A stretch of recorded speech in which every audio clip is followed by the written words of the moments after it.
actrice à obtenir un Oscar d'honneur pour l'ensemble de sa carrière. Agnès Varda revient d'Hollywood. Elle est dans Quotidien ce soir.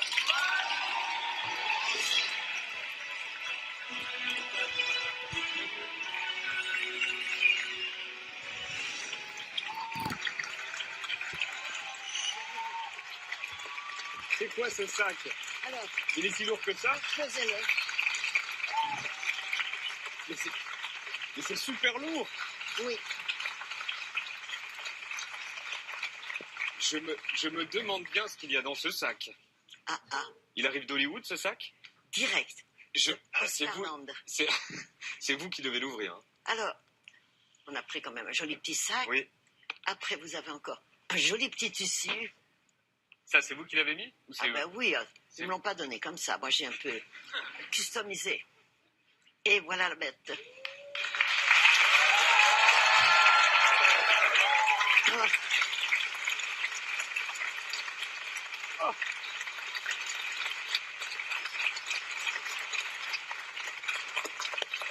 Alors.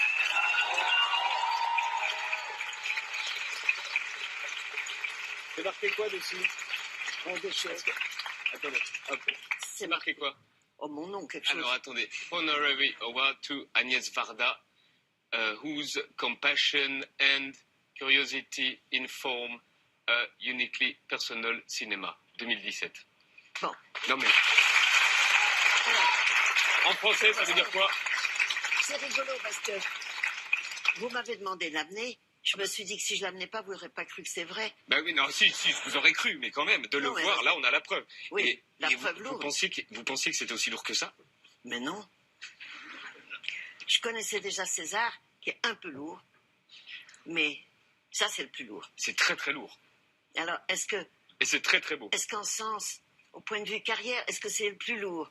Parce que c'est Hollywood, je ne suis pas très sûre. Hein. En tout cas, c'est un peu prestigieux. Vous ne pensez pas que ce soit le plus lourd? Je sais pas, c'est prestigieux, ça m'a un peu impressionné. Pour moi, c'est excentrique, c'est hors du bon sens. On va refaire toute l'histoire, on va revoir les images, mais juste avant, vous avez posté ça sur Instagram. Regardez, voilà, vous l'avez mis entre deux chaussettes. Non, parce que... pour revenir. On dit toujours qu'on a le moral dans les chaussettes. Alors, j'ai mis le César dans les chaussettes et mon moral était au plus haut.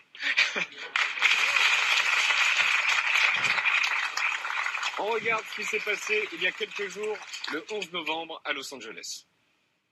Yes. It is truly, truly my honor to present you this award on behalf of the Academy.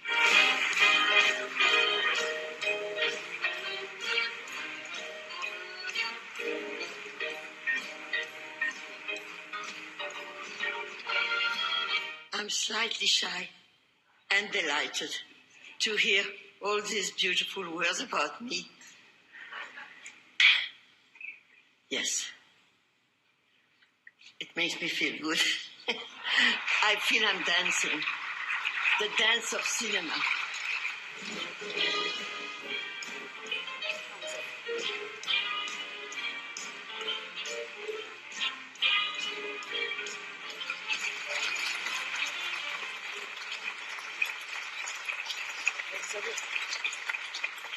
C'est tout à fait improvisé. La danse, elle est improvisée. Parce que Angelina n'est pas venue aux répétitions. Donc j'avais répété mon petit blabla. Oui, vous aviez aussi posté ça sur Instagram, regardez ce que vous avez mis. Vous révisiez la veille. Vous êtes endormi avec votre discours, votre discours à côté. On faisait ça à l'école, pour que ça rentre. On le mettait sous l'oreiller. Et puis, il m'avait mis un prompteur, mais je vois rien, donc je ne pouvais pas voir le prompteur. Donc je me suis obligée de l'apprendre par cœur, comme on dit. Et tâchez que ça n'ait pas l'air par cœur. Mais alors, j'avais prévu de dire à la fin, ce que je ressentais, c'est que en même temps, c'était un truc très lourd, très hollywoodien, avec incroyable nombre de stars et tout ça. Mais qu'en même temps, je me sentais légère et que dans ma tête, j'avais l'impression que je dansais.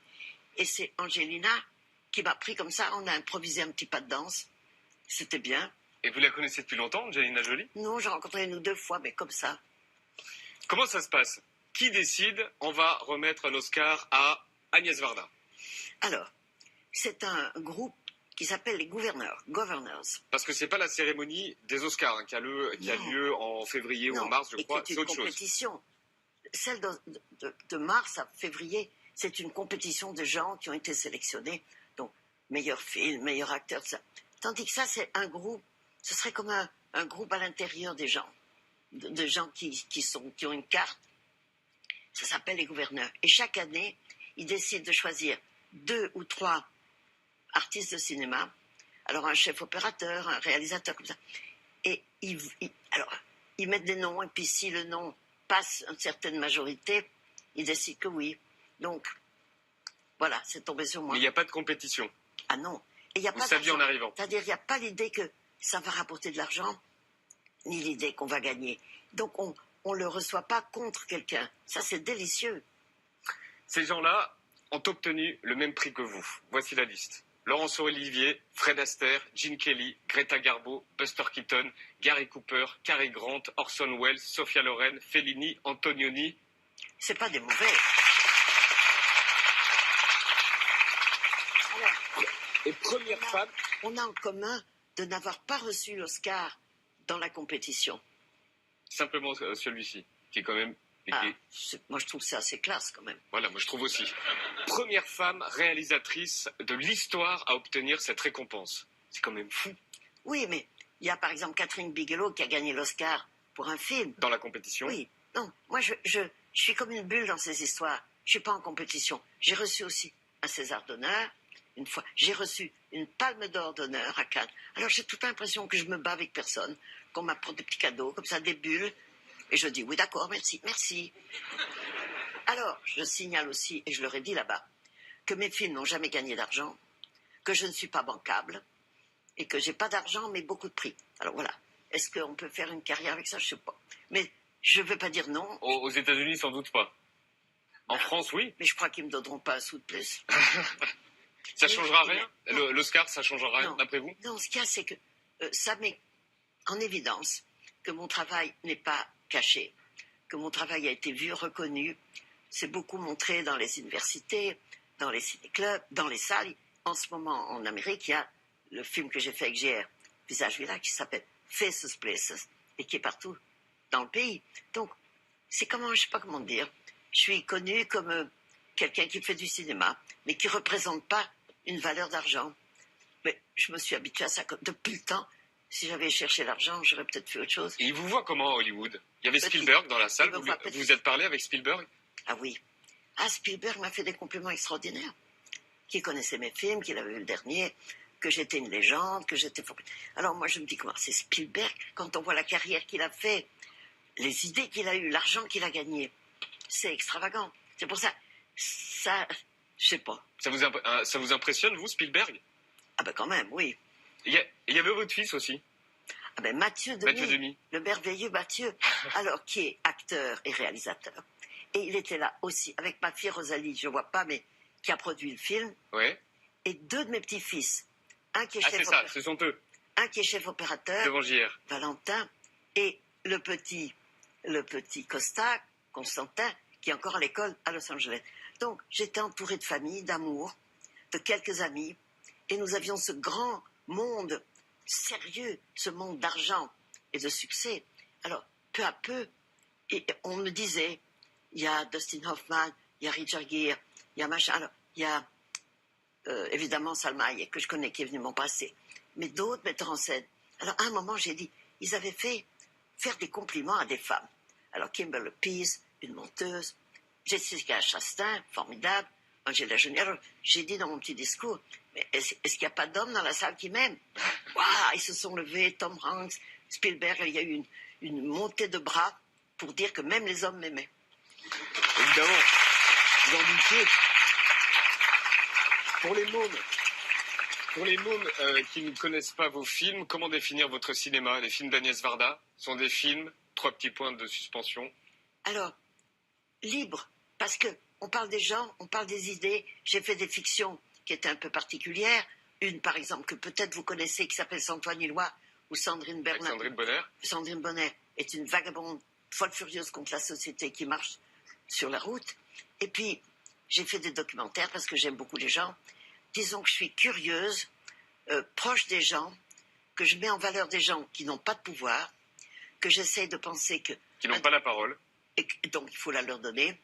Et que de faire une sorte de sympathie qui circule, l'empathie qui circule, de faire que les gens se rencontrent, s'aiment. C'est pas cucu, ça. C'est important.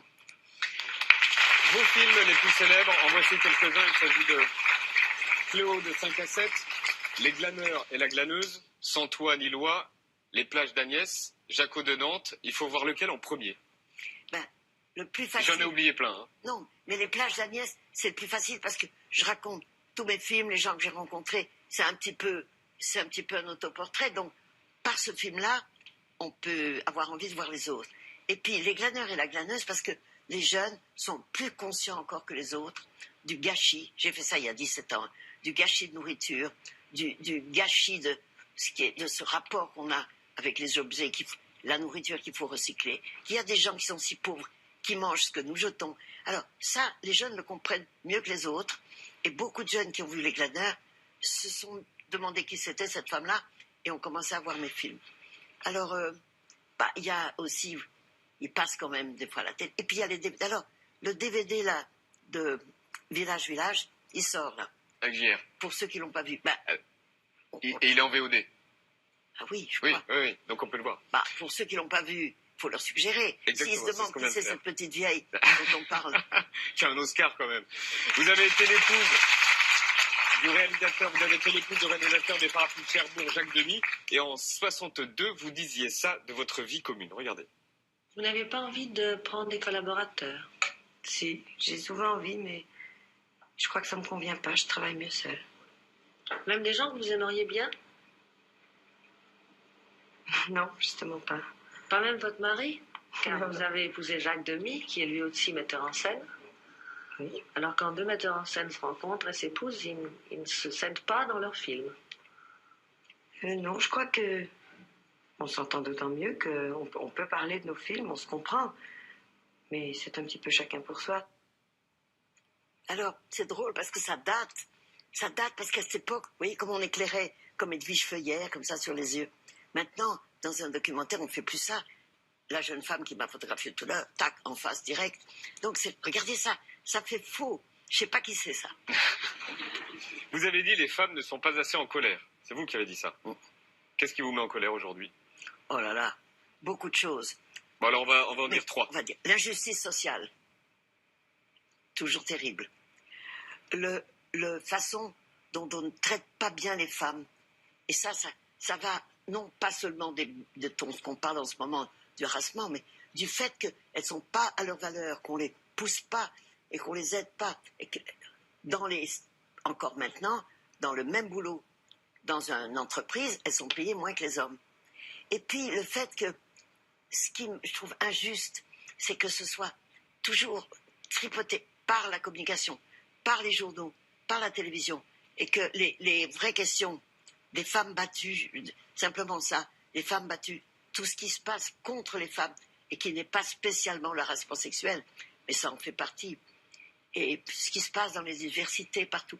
Moi, je suis pour que les femmes aient le droit de choisir leur vie. Et le fait de vouloir avoir des enfants désirés, c'est un vieux sujet, mais on s'est battu pour ça pendant des années. Le fait qu'elles puissent choisir d'avoir des enfants et aussi choisir de ne pas en vouloir, c'est basique ça. Il ne faut pas que ce soit les hommes, les pères, les juges et les docteurs qui nous disent ce qu'on doit faire. Donc moi j'ai toujours été un peu révoltée et je peux dire, milité avec d'autres femmes pour que la solidarité des femmes les aide à sortir. Et en ce moment, la chape de silence qui a été un petit peu ouverte, c'était quelque chose qu'on demandait. On poussait les femmes à ne pas se laisser faire, à se plaindre. Alors, pas se plaindre, être en colère. C'est être en colère, mettre le doigt là où ça va pas. Alors, ça va pas s'arranger, comme ça, c'est pas miraculeux, hein. Mais ça ne se fera pas sans les hommes. Pour qu'il y ait des changements en société, c'est pas les femmes contre les hommes, c'est les femmes avec les hommes. Et comme ça peut changer un peu. Doucement. L'histoire va comme ça, tout doucement. Depuis que je suis féministe, depuis que je suis née, j'étais féministe. J'ai vu quelques beaux changements, mais ça va doucement quand même. Faut vous savoir un truc, par exemple, je le rappelle parce que les gens l'oublient. On n'a pas eu le droit de voter jusqu'en 1944. Les femmes ne votaient pas. Elles n'avaient pas le droit d'avoir un carnet de chèques toutes seules. On vient de là quand même, alors ça va un peu mieux. Vous restez avec nous. Tenez, hop, je vous laisse ça. On va accueillir. Vous regardez quand même les films hollywoodiens. Je vous le rendrai, le sac. Hein. Vous regardez... Ah non, je vous laisse pas ça. Non, je vais vous le rendre. Vous regardez les films hollywoodiens, vous regardez Star Wars, par exemple. Oui, parce qu'alors, l'imagination de George Lucas, qui a inventé cette galaxie, cette histoire, ces personnages formidables. Alors d'accord, ils les exploitent parce que c'est hollywoodien, ils veulent que ça rapporte. Mais la base même de cette série de personnages est extraordinaire. C'est une belle invention. C'est un grand cinéaste qui a créé une mythologie cinématographique spatiale formidable. Ben, on va recevoir le nouveau réalisateur du Star Wars 8. Voici Rian Johnson.